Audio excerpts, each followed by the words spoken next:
శాసన మండలిలో మాట్లాడుతూ బీసీ సంక్షేమ శాఖ మంత్రి సవిత మాట్లాడుతూ గతంలో 2019 నుంచి 24 వరకు జగన్మోహన్ రెడ్డి గారి సంక్షేమ సామ్రాట్ జగన్మోహన్ రెడ్డి గారు ఇచ్చిన ప్రతి సంక్షేమం కూడా డీబీటీ ద్వారా బటన్ నొక్కి కులాలకు అతీతంగా పార్టీలకు అతీతంగా మతాలకు అతీతంగా ప్రతి ఒక్కరికి కూడా సమన్వయాన్ని ఆయన చేసిన మన జగన్మోహన్ రెడ్డి గారు ఇచ్చిన డీబీటీ పథకాన్ని చులకన చేస్తూ మాట్లాడుతూ ఈరోజు ఆమె మండలిలో చెప్తా ఉంది, సవిత చెప్తా ఉంది, ఎవరెవరికైతే డీబీటీ పథకాలు పోయి చేరినాయో వాళ్ళందరూ కూడా పని లేక ఈరోజు గంజాయికు మళ్ళీ మద్యానికి అలవాటు అయినారు అని మాట్లాడుతూ ఉంది. నిజంగా సవిత ఇట్లా మాట్లాడడం చాలా బాధాకరంగా ఉంది. ఎందుకంటే ప్రజలందరూ కూడా చాలా నమ్మకంతో ఈరోజు కూటమి ప్రభుత్వానికి ఓటేసి ఏదో మంచిది చేస్తారు అని అందరూ కూడా నమ్ముతున్నారు. అయితే సవిత ఈరోజు ప్రజలందరినీ కూడా ఉద్దేశించి ఈరోజు వాళ్ళందరూ కూడా గంజాయికి అలవాటు పడ్డారు, మద్యానికి అలవాటు పడినారు అని మాట్లాడుతూ ఉంది. నిజంగా ఇది చాలా బాధాకరంగా ఉంది. నాకు ఒక మహిళగా, నువ్వు కూడా ఒక బీసీ సంక్షేమ శాఖ మంత్రిగా ఉన్నావు కదా తల్లి, నువ్వు కూడా ఒక మహిళ కదా, ఎవరమ్మా బానిసైనారు, ఎవరెవరమ్మా గంజాయికు ఈ రోజు అలవాటు పడుతున్నారని మాట్లాడుతున్నారు. డీబీటీ ద్వారా ఆ రోజు సంక్షేమ పథకాన్ని తీసుకునే వాళ్ళు ఎవరెవరు ఉన్నారంటే అమ్మఒడి తీసుకునే తల్లులు ఈరోజు గంజాయికి బానిసైనారు. అదేవిధంగా చేయూత తీసుకొని మహిళా సాధికారత వైపు అడిగేసిన ఆ మహిళలందరూ కూడా గంజాయి తీసుకుంటున్నారని చెప్తున్నావు నువ్వు. అదేవిధంగా మహిళా సంఘాల్లో ఎంతమంది లబ్ధి పొందున్నారో డీబీటీ ద్వారా, అదేవిధంగా జగనన్న వసతి దీవెన, జగనన్న విద్యా దీవెన తీసుకున్న చాలా మంది పిల్లలు ఉన్నారు. వాళ్ళందరూ కూడా గంజాయికు మళ్ళా మద్యానికి అలవాటు పడిపోయినారని మాట్లాడుతున్నావా.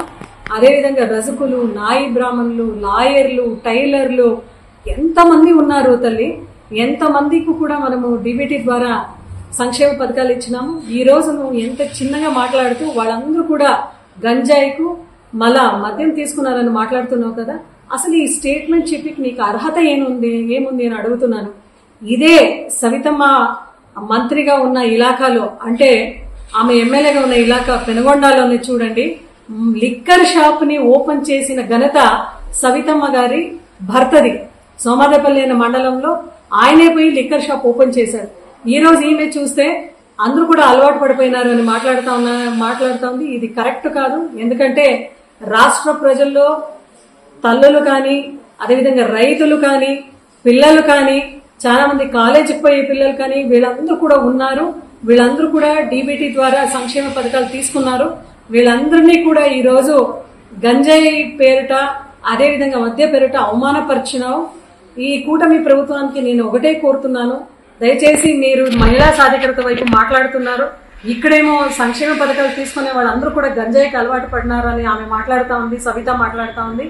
ఇలాంటి బేజవాబ్దారిగా మాట్లాడే ఒక మంత్రి మీ ఒక కేబినెట్ లో ఉండడం నిజంగా కూటమి సర్కారుకి అంత మంచిది కాదు. అదేవిధంగా ఈరోజు సవితమ్మని ఒకే మాట అడుగుతున్నాను, బీసీ సంక్షేమ శాఖ మంత్రిగా ఉంటూ బీసీలకు పెన్షన్ ఇస్తామని మీరు సూపర్ 6 హామీలో చెప్పినారు కదా, అది ఎప్పుడు అమలు చేస్తామని కూడా ఇంతవరకు నువ్వు చెప్పలేదు.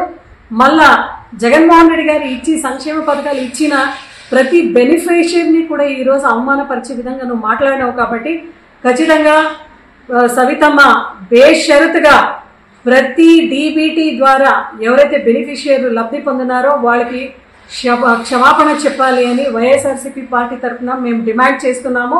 అదేవిధంగా సవితమ్మ కూడా ఎక్కడ కూడా ఇంకా భవిష్యత్తులో కూడా ఇలాంటి బేజవాబ్దారి మాట మాట్లాడకూడదు. ఈ రోజు కూటమి ప్రభుత్వానికి ఒకటే మాట చెప్తున్నాం, మీరు ఎక్కడైనా సంక్షేమ పథకాలు ఇవ్వలేకపోతున్నారంటే సూపర్ 6 హామీలు నెరవేర్చకపోతున్నారు మీరు ఫుల్ ఫ్లెడ్జ్డ్ గా, మీరు ఇవ్వకపోయినా సర్లే పర్వాలేదు.